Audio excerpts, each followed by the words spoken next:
Hello les amis, j'espère que vous allez bien. DGR de la galère à la réussite, AD pour me présenter. Et j'espère que vous avez passé une bonne semaine. Là, il commence vraiment à faire beau, à faire chaud. Et ça fait plaisir, ça fait du bien. Voilà. Alors, vidéo, attention. Là, c'est une vidéo un tout petit peu où je tire un petit peu à bout portant, où j'ai envie de répondre et de m'expliquer un tout petit peu le but de cette chaîne. Le but de cette chaîne, mes objectifs personnels et voilà quoi. Et répondre à certains des commentaires que j'ai pu lire. Voilà, j'ai envie de répondre en vidéo. Bref, le but de cette chaîne, DGR de la galère à la réussite. Même si j'avais déjà posté une vidéo là-dessus, mais je pense qu'il est important quand même de le redire parce que je pense qu'il y a beaucoup de personnes qui ne comprennent pas. Qui ne comprennent pas et puis bon, je pense que c'est normal de leur expliquer. Hein, voilà. DGR, ça veut dire que Emmett avait beaucoup de galères pour pouvoir réussir euh, ce nouveau job qui est chauffeur VTC, enfin pour l'instant. Et la réussite, eh ben, j'espère que plus tard, je vais pouvoir vivre de manière respectable de cette activité, de pouvoir voyager et faire pas mal de choses. Je baisse un peu parce que je suis en voiture et il commence à faire chaud. Je dois avouer que les galères, bon, pour l'instant, on n'a pas arrivé des masses. Et hormis le fait de toute la démarche administrative qui est super longue. Mais bon, voilà, on est arrivé au bout, donc il n'y a pas de souci. Maintenant, je suis chauffeur et ça me va. Les galères, ça a été aussi d'obtenir mon véhicule. Ça n'a pas été évident, mais bon, voilà, pour trouver l'argent, les subventions. Alors, j'ai lu des commentaires par rapport à mon choix de véhicule que moi, personnellement, je trouve super bien. Alors critiquer en disant oui, mais c'est une voiture de flic. Pour les chauffeurs VTC, il faut BMW, Mercedes et voilà, et tout le reste, machin. Mais qu'est-ce qu'on s'en bat les steaks, tout en étant poli. Qu'est-ce qu'on s'en bat les steaks. J'ai envie de dire que les gens, vous ne connaissez pas la vie de chacun, vous ne connaissez pas leurs moyens financiers, vous ne connaissez pas, vous ne connaissez pas. Et même nous, on ne connaît même pas votre vie et je pense que certains ont oublié qu'ils n'ont pas forcément commencé avec une BMW, une Mercedes, une Audi, une limousine et j'en passe. J'en ai vu certains, aujourd'hui certes ils sont en costard cravate, mais quand tu regardes un tout petit peu leur vidéo de départ, ils n'étaient pas en costard cravate. Ok, mais certains ils oublient un tout petit peu tout ça. Donc c'est un tout petit peu relou ces faiseurs de leçons là, qui arrivent, qu'il faut faire ci, il faut faire ça, comme si c'était eux les boss qu'il fallait demander l'autorisation à tout prix pour pouvoir être validés dans le métier. Laissez-nous faire nos preuves. Laissez-nous faire nos preuves, notre propre expérience. Vous inquiétez pas. Si on tombe, on va se relever. Et si on tombe, qu'on ne se relève pas, on va changer d'activité. Aussi simple que ça. Bref.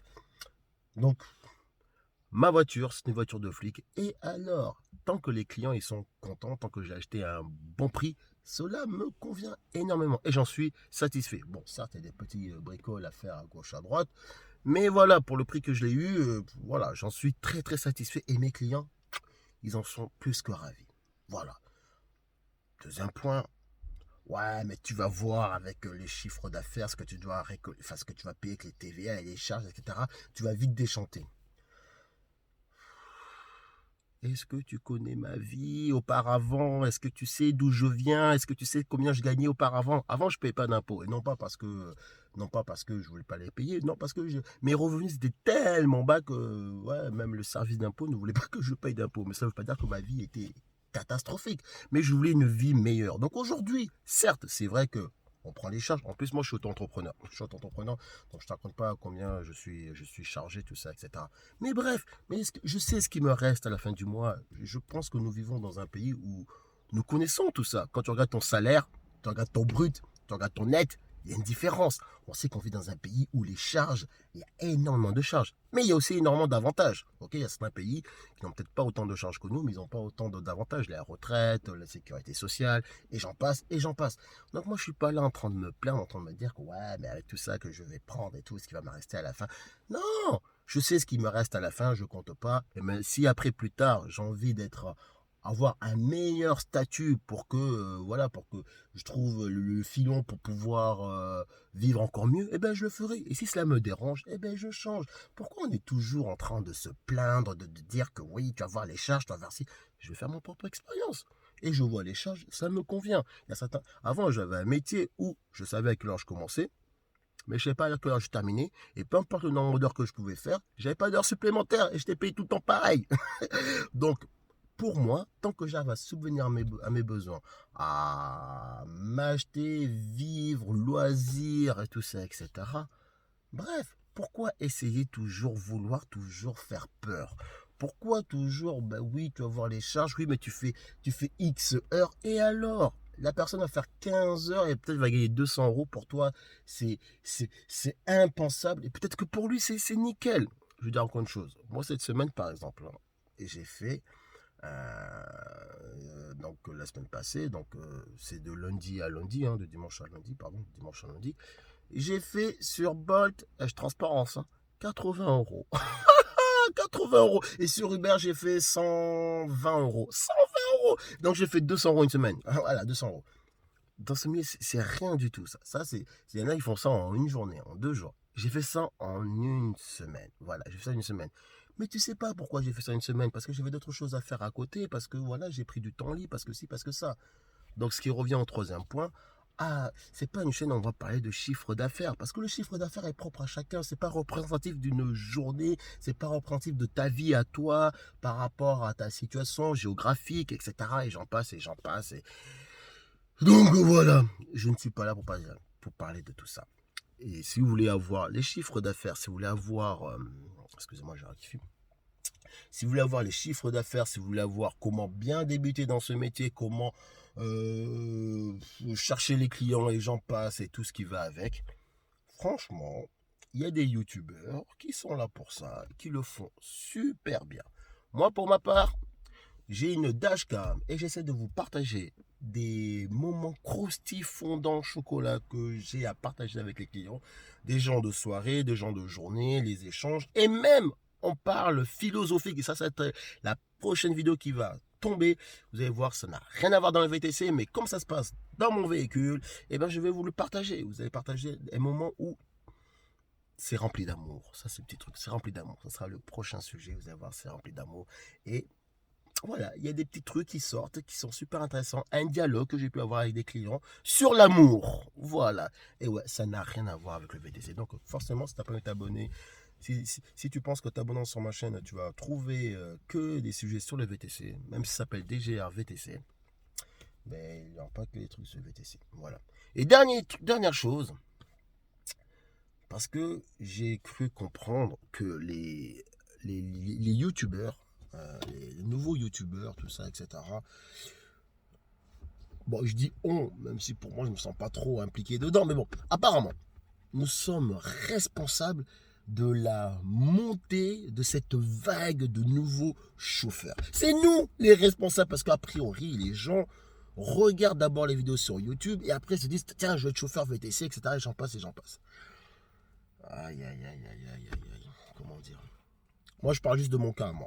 Je parlais de mon cas, moi. Moi, personnellement, le métier de chauffeur VTC, on m'en a parlé depuis 2017-2018. Voilà, 2018, c'est là où on m'en a parlé.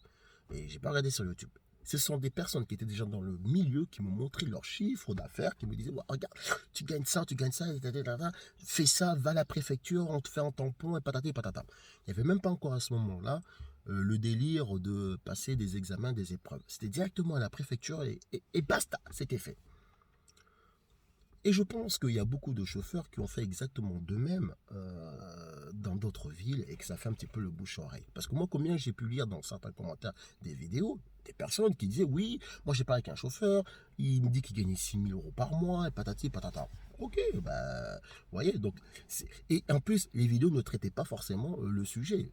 Donc, ça prouve bien que, déjà pour moi, les premiers responsables de cette vague sont les propres chauffeurs qui aujourd'hui ils ont des belles voitures, ils ont tout un parc, ils ont un parc, voilà. Mais ils oublient un tout petit peu au début quand ils avaient l'Eldorado, où ils ramassaient pépite d'or et qui commençait à le dire à haute voix à tout le monde, forcément, ça rentre, on se dit, ah, tiens, pourquoi pas.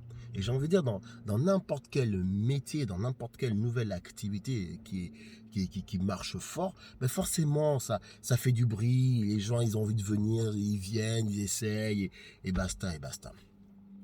Et après, moi, j'ai envie de dire aussi, mais vous oubliez que ces plateformes Uber, Bolt, Hitch et j'en passe, d'abord c'était Uber, après Bolt, enfin bref, mais ils ont fait énormément de pubs. Merde, tu ouvres ton ordinateur, qu'est-ce que tu vois? Des formations à 20 euros, patati patata. Enfin, je veux dire que je suis pas allé sur YouTube pour voir qu'il y avait des formations à 20 euros pour être chauffeur VTC et j'en passe. Ok? Donc, dire que ce soit des youtubeurs qui sont là qui sont les premiers responsables de cette vague, moi je dis non, non, ce ne sont pas forcément eux. Il y a eu je trouve plus le mot.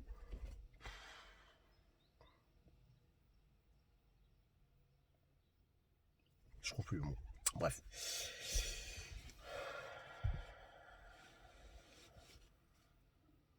Je trouve plus le mot, putain.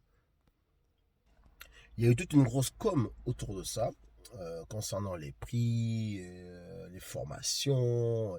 Et il y en a qui ont trouvé aussi un nouveau filon, des formateurs, et qui ont commencé à faire de la com pour faire des formations, et patati et patata. Même des agences de formation qui disaient qu'un chauffeur VTC peut gagner tant, et patati et patata. Enfin, je veux dire qu'il y a eu tout un écosystème autour de ça. Ok, et donc ça fait du bruit, ça fait de la com. Voilà. Dernièrement, j'ai un ami qui m'a partagé une vidéo, c'est sur BFM, ou je sais plus quelle chaîne et tout, où bah, ça parlait de ça. Pourtant, c'était pas YouTube, hein, c'était pas un YouTuber, c'était BFM, c'était la télé, et il parlait de ça. Donc, voilà. Je sais que il y en a beaucoup qui flippent en disant ah putain, je gagne plus comme avant. Eh ben, tu gagnes plus avant, c'est comme ça. C'est le game qui veut ça. Ok, c'est le game qui veut ça. Donc, tu dois savoir t'adapter. Si t'as pas à t'adapter, bah, peut-être que bah, t'as assez bouffé et peut-être qu'il faut penser à autre chose. Ou bien tu as dû investir, agrandir ton activité ou faire autre chose. Ou je n'en sais rien. Bref, voilà. Donc, c'est une petite vidéo ça, où je tire un petit peu partout. Je sais pas s'il y en a qui vont se sentir touchés. Si ça ne te touche pas, c'est que ça c'est pas pour toi. Si ça te touche, bah, c'est que quelque part je t'ai touché, je dis une forme de vérité. Attention, moi j'ai pas la vérité absolue. Ça fait que 3 4 mois que je suis dans le truc. Je découvre, j'ai envie de prendre juste du plaisir et ça me fait plaisir de enfin ça me fait plaisir.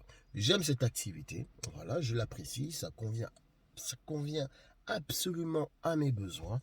Le fait que j'ai des clients avec qui je parle côté sociabilité, j'aime. Il y en a qui ne parlent absolument pas, il y en a qui n'aiment pas du tout parler, il y en a qui sont focalisés sur les chiffres, être robotisés.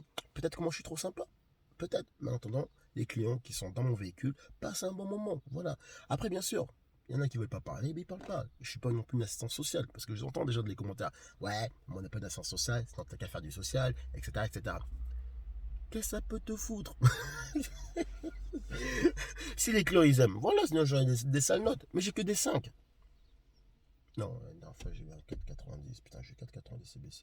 Ça a baissé sur Bolt parce que, putain, il y a une cliente qui a oublié, elles sont plus dans mon véhicule. Bolt a essayé de me contacter, j'arrivais pas à la contacter. En plus, une fois que la cliente t'a lâché, tu essaies de recontacter la cliente, ça sonne, ça décroche, mais t'entends rien du tout, ça ne fonctionne pas. Enfin bref, c'est un tout petit peu relou cette histoire-là. Mais bon, bref. Donc voilà, j'espère que tu as passé un bon moment avec moi dans cette vidéo où tu as vu, c'est du freestyle, ça parle je suis parti un petit peu dans tous les sens. Ce qui est sûr, c'est que il y aura une prochaine vidéo qui va sortir, hein. Attention, ça ne va pas parler de chiffre d'affaires, ça va pas trop parler même de VTC, ça va parler d'un sujet peut-être qui te concerne, ça va te parler d'un sujet qui est l'amour. Je vais traiter l'amour avec moi et des clients, leur avis, tout ça. Tu vas voir, c'est cool. Et si ça te plaît pas, ben tant pis pour toi. T'as qu'à changer de chaîne, et voilà. Mais moi, en tout cas, ça vient. Je prendrai le temps de lire tous vos commentaires. Si vous mettez un petit commentaire, il n'y a pas de souci. Je regarderai, je répondrai. Si je peux répondre, si je réponds pas, c'est pas grave. J'aurai lu. Peut-être je répondrai même peut-être plus tard, peut-être jamais. En tout cas, bienvenue sur ma chaîne. Ça me fait plaisir. plaisir et je vous dis à très vite. C'était AD pour vous servir. J'espère que ce message est bien passé. Il n'y a aucune méchanceté, il n'y a aucune nervosité. Voilà, putain, je j'ai du mal à trouver les mots.